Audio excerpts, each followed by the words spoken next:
नमस्कार, आप सभी का स्वागत है आत्ममंथन चैनल पर। यह चैनल आत्मा, धर्म, विज्ञान और जीवन के गहरे प्रश्नों पर चर्चा और आत्मनिरीक्षण के लिए समर्पित है। यहाँ प्रस्तुत सामग्री शोध और प्राचीन शास्त्र और दर्शनों और विचारों के आधार पर तैयार की गई है। हमारा उद्देश्य सभी धर्मों और विचारधाराओं के प्रति सम्मान रखते हुए सत्य की खोज के मार्ग पर प्रेरणा देना है।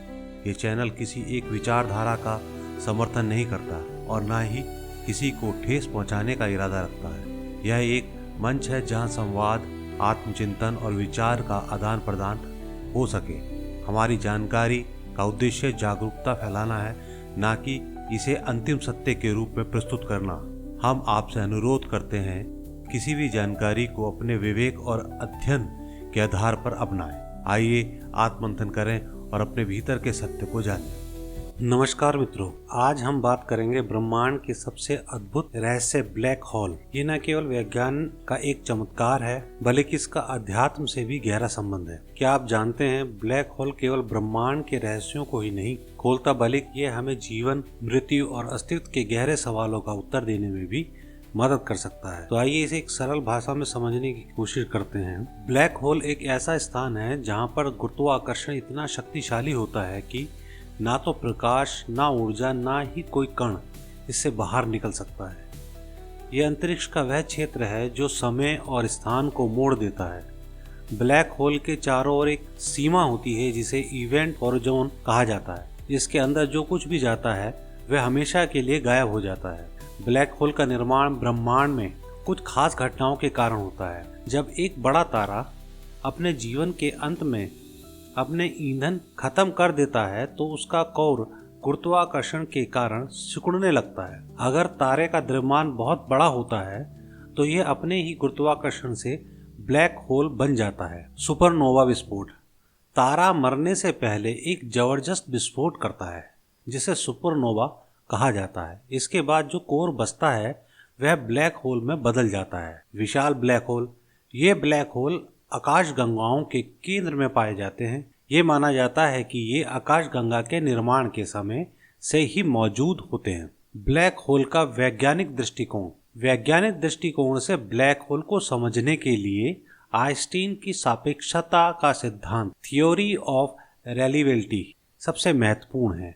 स्पेस टाइम का विक्षेप यानी कि warping of space time black hole समय और स्थान को इस तरह मोड़ देता है कि जो इसके करीब जाता है वह समय का अंत महसूस कर सकता है। उसके बाद सिंगुलैरिटी यानी कि ब्लैक होल के केंद्र में एक बिंदु होता है जिसे सिंगुलैरिटी कहते हैं। यहाँ द्रव्यमान अनंत और आकार शून्य हो जाता है।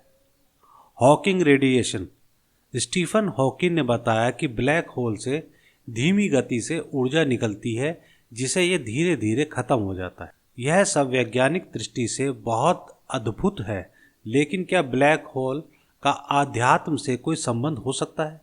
आइए इसे समझते हैं। ब्लैक होल को भारतीय दर्शन में शून्यता से जोड़ा जा सकता है। शून्यता का अर्थ केवल कुछ ना होना नहीं है, बल्कि अनंत संभावनाएं भी हो सकती हैं।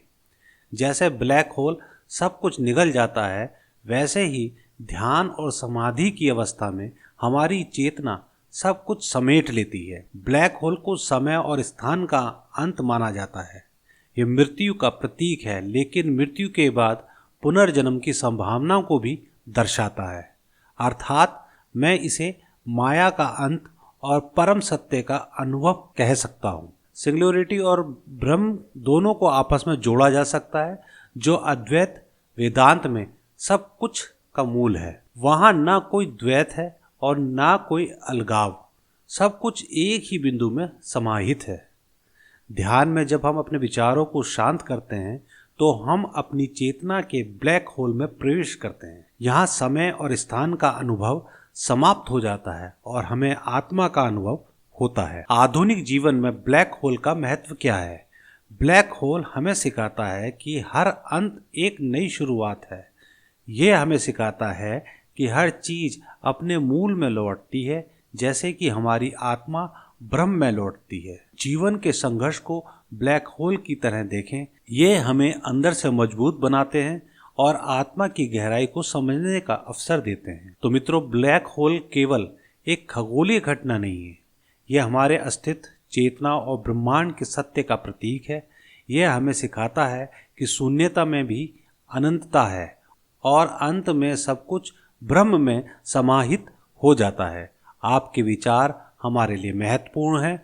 कमेंट में बताएं कि आप ब्लैक होल को विज्ञान और अध्यात्म से कैसे जोड़ सकते हैं। और अगले वीडियो में फिर मिलते हैं। तब तक के लिए आप सभी का बहुत बहुत धन्यवाद और नमस्कार।